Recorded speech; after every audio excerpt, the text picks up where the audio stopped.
Hi there, we're Blake and Abby, and our son Lincoln was in the NICU for just over 3 weeks. Everything kind of started happening about halfway through the pregnancy at our 20-week checkup. They saw that he had a cleft lip on the ultrasound, and it's kind of standard procedure to then go have a more detailed ultrasound to look for other things. So I went to the hospital, and where they have like a more, I guess, a better ultrasound machine, and they at that appointment found 3 or 4 other things that they thought looked somewhat abnormal. So they were pretty concerned and were thinking that he had some kind of a genetic disorder, and they had me speak with a genetics counselor and all sorts of things. The doctor even asked me if it was an option to terminate the pregnancy, and I said absolutely not. And so the genetics counselor just kind of went over what it means to have a genetic disorder and all that kind of stuff, and asked me about family history. You know, I remember that day that Abby had those tests, or had that conversation with the geneticist early in the morning, and she called me, and like, you know, as a husband, you know, watching your wife, who like, her dream is to have a baby, and this is our first child, and you know, to hear her on the phone struggling to like repeat what she heard, like such an overwhelming experience for her. You know, it was kind of that day that everything became real for me, realizing like this wasn't going to be that dream pregnancy that I had in my mind and that she probably had in her mind, you know, the rainbows and baby showers and, you know, beautiful, you know, awesomeness that you expect when you think that you're going to have a baby. You know, as a husband, again, I want to be there every step of the way, but I'm battling with myself. Like, I'm still working. Do I want to take maternity or paternity leave in this case to be alongside her? Do I want to keep working and wait for Lincoln to be born? I had no medical background. Fortunately, she was a nurse. She understood a lot more to some extent about it than I did, but I had like to listen to all these things and like with no educated response make a decision on our future child's life. And it was one of the most challenging things because I didn't know like at any point was any decision that we made going to affect his standard of living long term, and that's all I really cared about. Like, because it was such high risk, the doctor wanted me to be on modified bed rest as well, and they were thinking he was going to be born pretty much any day just because of what was going on. And that was about, I think, 32 weeks long. Yeah, it was before his baby shower. Yeah, our baby shower was like a couple weeks after that, and we're like, are we even gonna make it to the baby shower? Is he gonna come to his baby shower with us? So we got to like getting close to 37 weeks, and that was kind of the cutoff for the doctor because he said basically at that point he was gonna be big enough that the risk was that he would cut off the circulation to his umbilical cord. Yeah. And so he wanted to make sure that we went ahead and induced at 37 weeks.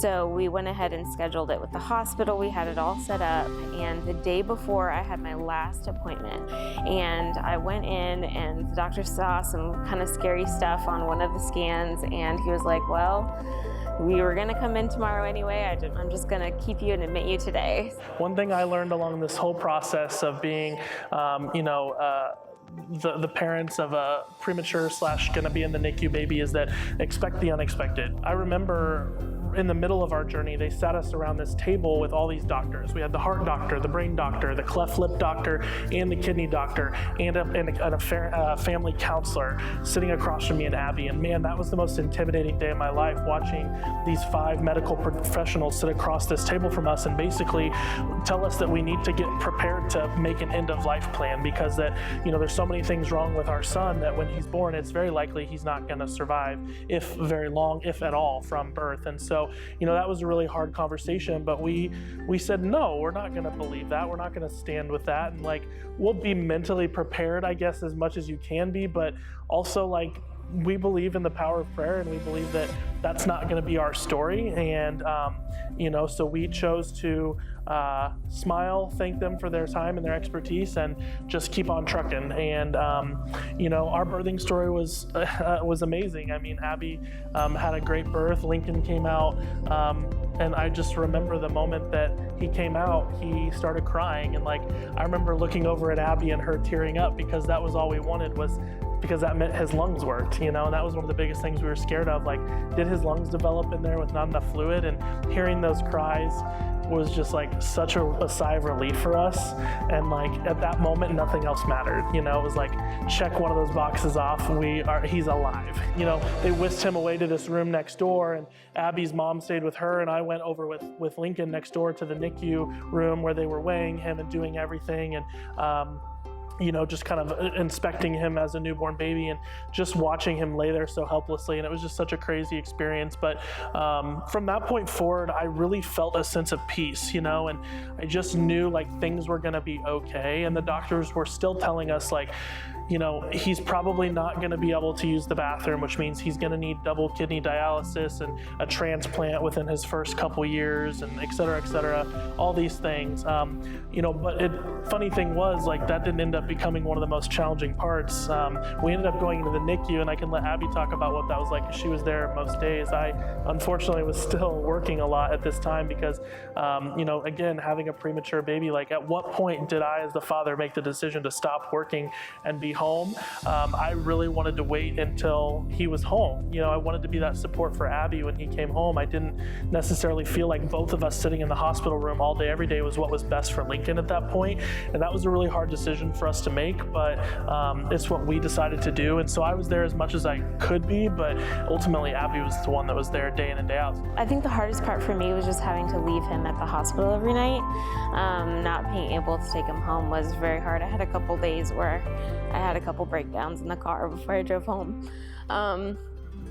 And then I was also trying to get him to eat. That was the whole reason he was in the NICU, was because he couldn't eat enough on his own. And we had to let them put a tube down his nose so that we could put the rest of his food through his tube so he could still have enough nutrition. He was falling asleep constantly. Like, we'd be trying to feed him, and he was he had such a lack of energy that he would fall asleep in the middle of his meal. And I feel like his cleft lip probably had a little bit to do with the fact he couldn't latch onto the bottle or to Abby well, but ultimately I just remember the energy. I remember like every time I'd go up there, he would just be passed out. And we had this like camera, we could watch him remotely from where we were at our hospital. And I just remember logging into the camera at work every day and looking at him, and he would just be sleeping so peacefully. But that was, I think, the most challenging part, was we just were like, please God, give this little baby energy.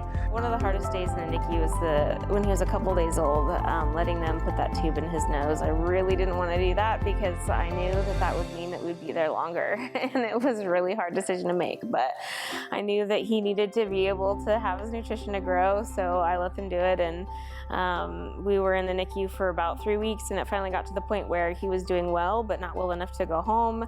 And they didn't feel comfortable sending him home with me yet, even though I was a nurse and I could learn how to handle the tube. So they ended up, since he wasn't sick enough for the NICU, admitting him to the hospital for a few days after 3 weeks. And that actually ended up being kind of a hidden blessing, because the NICU, I couldn't really stay there overnight, but inpatient, we had a private room, so I could actually stay there 24/7. So I went home, packed a bag, got into the hospital room with him, and I was able to feed him all of his bottles then, because he honestly took bottles better from me than he did the nurses, and that was part of the reason he wasn't getting enough volume. And so when I was able to be there with him, he did a lot better in what he was eating, so that was something they were really looking for, to send him home. So it was just amazing to be able to finally bring him home and have the dogs meet him and everything. Yeah, she calls me Monday morning, because we're expecting any time.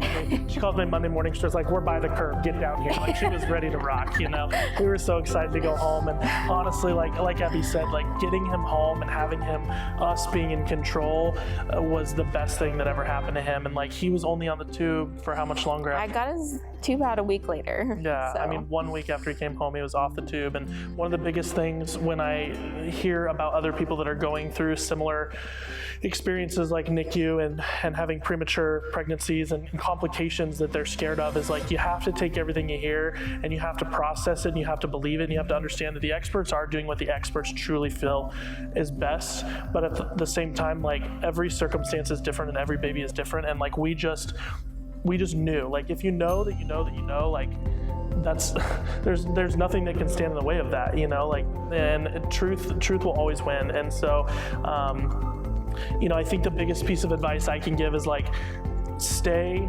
strong, stay positive, and understand that what is being told to you is a possibility. And even if those things do come into fruition, there are plenty of resources available for parents. I mean, man, they had so many resources for us available should any of the things they were warning us come into fruition.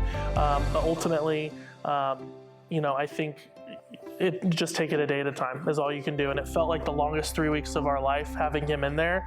But now we get to spend every day with him at home, and it's been awesome. So this is our miracle baby Lincoln. He is 10 months old today, and he is the happiest, most healthy, joyful baby. He is everything that we were told he wouldn't be, and he's just perfect in every way. I think the only issue that we had concern coming out of the hospital was his kidneys and his cleft lip. As you can tell today, he's had his plastic surgery and his lip looks great. And do you want to talk about the news we got last week about his kidney? Yeah, so they did an ultrasound to check on his kidneys and just see what was happening with him, because they hadn't checked on him since he was like 3 or 4 months old. And it looked like his kidneys were growing. They're still small, but at least they're growing, which is really great because they didn't know if his kidneys would ever grow. So the fact that they're growing is really encouraging, and all we've really had to do is keep monitoring his lab work. And he has a couple of vitamins and minerals that he's taking with his bottles. And the doctor basically said at his 1-year appointment, we'll kind of see like where he's at and what the plan is moving forward. But honestly, I'm anticipating things to continue to improve because they have since he was born. So. Yep. So this is what you guys have to look forward to. Keep strong, keep the faith, and just be positive because your baby can be happy and healthy and awesome, just like Lincoln.